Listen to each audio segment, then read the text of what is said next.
একটা অত্যন্ত জরুরি হাদিস বলছি, মনোযোগ দিয়ে শুনুন, এটা বলে শেষ করবো।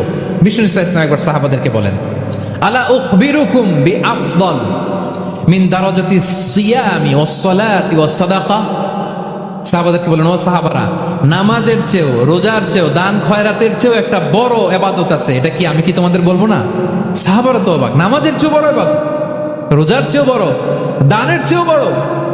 ক্বালু বালা ইয়া রাসূলুল্লাহ।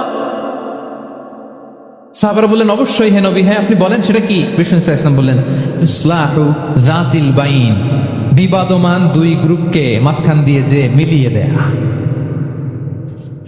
নামাজের চেয়েও বড়, রোজার চেয়েও, সাদাকার চেয়েও বড়, মিলাইয়া দেওয়া। আমরা মনে করি সেজদা দিতে দিতে কপালে দাগ ফেলে দিছি, এটাই তো বড় ইবাদত। এটা তো নিঃসন্দেহে বড় ইবাদত।